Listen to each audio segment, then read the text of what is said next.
আহ, আমি কোথায় এলাম? দেখে তো মনে হচ্ছে এটা একটা গুহার রাস্তা।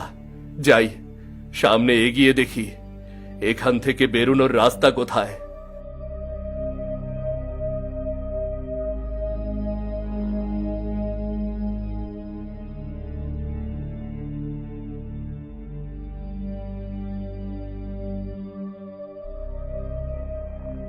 এ কি, এত গুপ্তধন! এত গুপ্তধন এখানে এলো কি করে? এবার এই সিন্দুকটার ভেতরে কি আছে একবার দেখতে হবে। ওরে বাবা, এখানে তো স্বর্ণ মুদ্রা দিয়ে ভর্তি। আর এই পাত্রটা দেখতে অনেক ভালো লাগছে। না না না না না, দেরি করলে চলবে না। যতদূর পারি এখান থেকে সোনা নিয়ে যেতে হবে।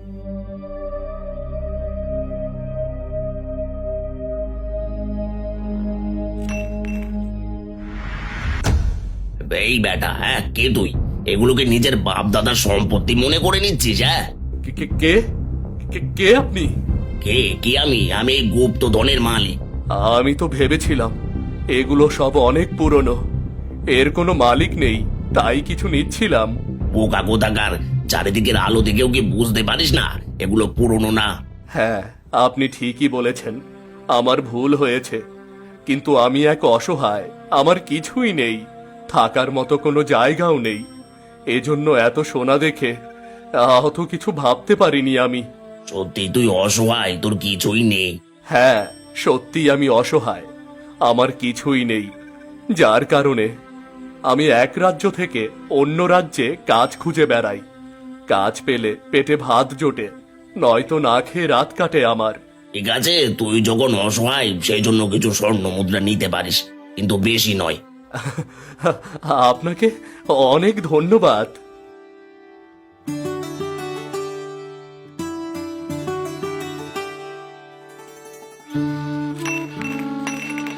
যা যা, এবার চলে যা, আর কখনো ভুলেও এখানে আসবি না।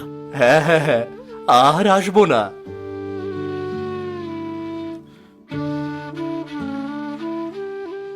এদিকে আকাশ পরিষ্কার হয়ে যায়।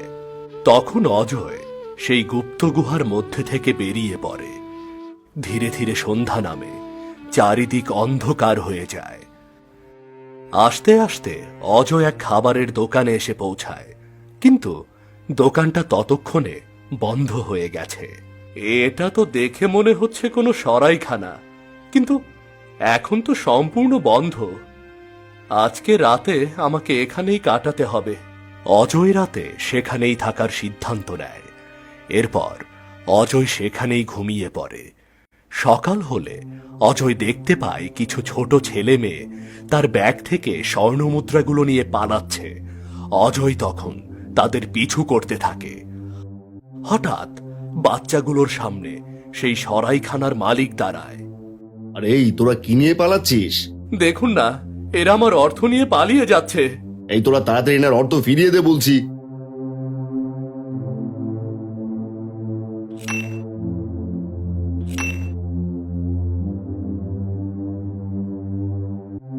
এ কি, এগুলো তো সব স্বর্ণ মুদ্রা। এত স্বর্ণ মুদ্রা তুমি কোথায় পেলে? এগুলো আমি কোথায় পেলাম তা জেনে আপনি কি করবেন? আমার সম্পদ তো আমার কাছেই থাকবে।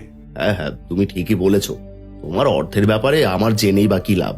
তবে আপনাকে অনেক ধন্যবাদ। আপনার জন্যই আমার চুরি হওয়া অর্থগুলো আমি ফেরত পেলাম। না না, ধন্যবাদ দিতে হবে না। কিন্তু তুমি এখন কোথায় যাবে? আমার যাওয়ার কোনো জায়গা নেই, কারণ আমার আপন বলতে কেউ নেই। আমার যেখানে ভালো লাগে আমি সেখানেই থাকি। তাহলে তো আমার কাজটা সহজ হয়ে গেল। এবার যে করেই হোক এই স্বর্ণ মুদ্রাগুলো আমার করে নিতে হবে। বলছি কি, তাহলে তুমি আজকে রাতটা এখানেই থেকে যাও না। এখানকার সরাইখানার মালিক আমি। আজকে আমার সরাইখানাতে অনেক বড় আয়োজন হবে। এখানে থাকলে তুমি আনন্দ করতে পারবে। ঠিক আছে, আপনি যখন বলছেন তাহলে এখানে থাকতে আমার কোনো আপত্তি নেই।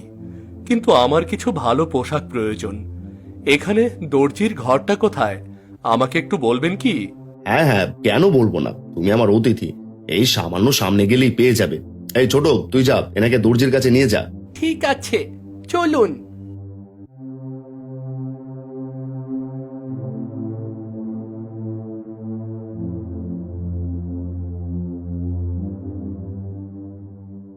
আচ্ছা, তোমার কাছে তো অনেক স্বর্ণ মুদ্রা আছে, তুমি চাইলেই তো আমাদের রাজ্যের রাজকুমারীকে বিয়ে করে এখান থেকে যেতে পারো। তা না করে অযথা এক রাজ্য থেকে অন্য রাজ্যে ঘুরে বেড়াও কেন? কেন, তোমাদের রাজ্যের রাজকুমারী কি অনেক সুন্দর? হ্যাঁ, অনেক সুন্দর, কিন্তু রানী তাকে মহল থেকে বের হতে দেয় না।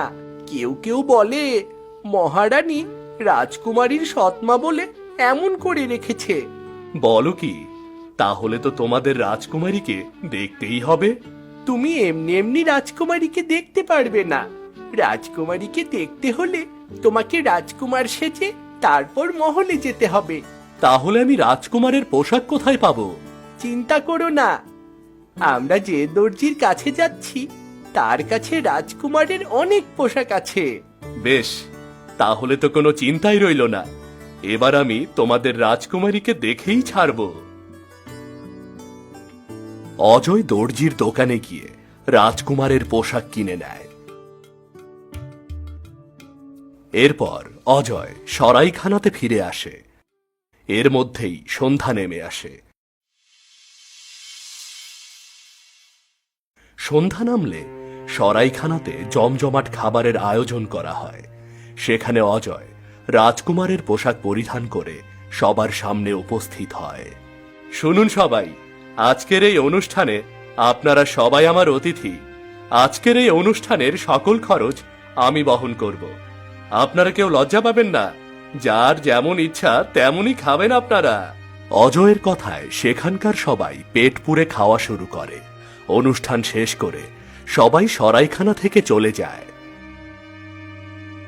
এরপর সরাইখানার মালিক অজয়কে নিয়ে খাবারের হিসেবে বসে পড়ে। শোনো, সবাই আজকে তোমার কথাতে সবচেয়ে দামি দামি খাবার খেয়েছে। সব দিয়ে দাম হয়েছে 90 স্বর্ণ মুদ্রা। এসব কি বলছেন? 90 স্বর্ণ মুদ্রা দিয়ে তো পুরো রাজ্যের মানুষকে খাওয়ানো যাবে। শোনো, আমাদের রাজ্যে সোনার চেয়ে খাবারের মূল্য বেশি, আর তোমার কথাতেই সবাই এত দামি খাবার খেয়েছে। তুমি এখন আমার খাবারের পয়সা দাও। কিন্তু আমার কাছে তো মাত্র 80 স্বর্ণ মুদ্রা আছে। 80 স্বর্ণ মুদ্রা আছে মানে? ওসব আমি বুঝি না, তোমাকে 90 স্বর্ণ মুদ্রাই দিতে হবে। তাহলে আমি বাকি 10 স্বর্ণ মুদ্রা কোথায় পাবো? কোথায় পাবে তা জানি না। মনে রেখো, তুমি যদি আমার খাবারের পয়সা পরিশোধ না করতে পারো, তাহলে তোমাকে কাজ করে তা পরিশোধ করতে হবে। এসব কি বলছেন? আমাকে কাজ করে পরিশোধ করতে হবে?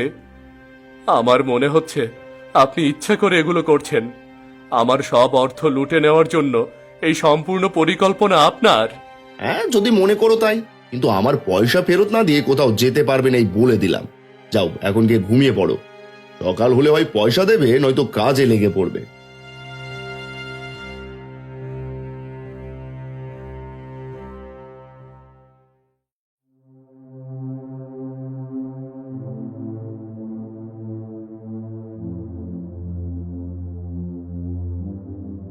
কি হয়েছে? মন খারাপ কেন? মন খারাপ হবে না? তোমাদের মালিক চালাকি করে আমার সব অর্থ লুটে নিয়েছে। তারপরেও নাকি তার টাকা পরিশোধ হয়নি। কাল থেকে আমাকে এখানে কাজ করতে হবে। তাহলে এবার বুঝতে পেরেছো আমাদের মালিক কেমন? আসলে আমিও তোমার মতো এতিম। এই লোকটা আমাকে দুবেলা খাবার দেয় বলে অন্যজনের পকেট মারতে বাধ্য করে। এত খারাপ তোমাদের মালিক? এ কথা তো তুমি আমাকে আগে বলনি। আপনাকে আগে বললে সে যদি তা কোনোভাবে জানতে পারতো তাহলে আমাকে মেরেই ফেলতো। এজন্যই আপনাকে বলিনি। এখন আপনি ঘুমিয়ে পড়ুন, সকাল হলে কাজ করতে হবে। আমি চললাম।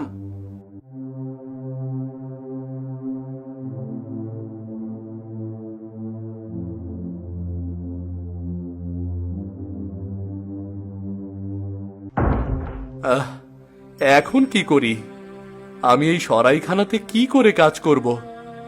ও, মনে পড়েছে, আমার কাছে তো একটা সোনার জলের পাত্র রয়েছে। এটাই খুলে দেখি যদি এর মধ্যে কিছু থাকে।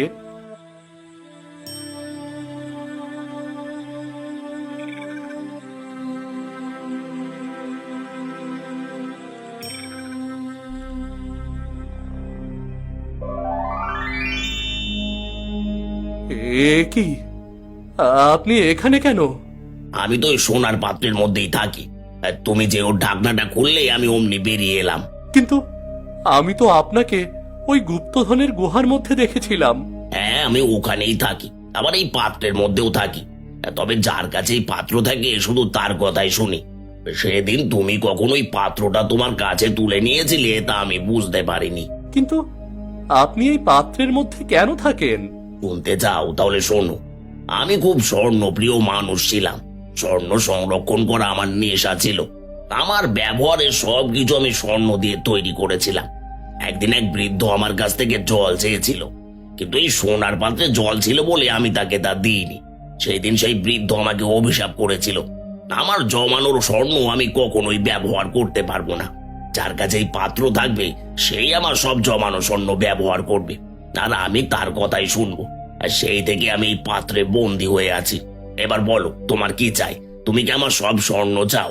না, আমার আপনার সব স্বর্ণের প্রয়োজন নেই, কিন্তু এখন আমার কিছু স্বর্ণের প্রয়োজন, যাতে আমি এই সরাইখানার ঋণ পরিশোধ করতে পারি। ঠিক আছে, আমি তোমাকে এখনই সেই পরিমাণ স্বর্ণ এনে দিচ্ছি। এই নাও। এবার বলো তুমি আর কি চাও? আপনি কি রাজকুমারীকে দেখার ব্যবস্থা করে দিতে পারবেন? হ্যাঁ, অবশ্যই পারবো। তুমি শুধু বলো, আমি রাজকুমারীকে তোমার সামনে হাজির করব। বেশ, তাহলে রাজকুমারীকে আমার কাছে নিয়ে আসুন।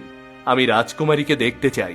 কিছু সময় অপেক্ষা করো, আমি রাজকুমারীকে তোমার কাছে নিয়ে আসছি।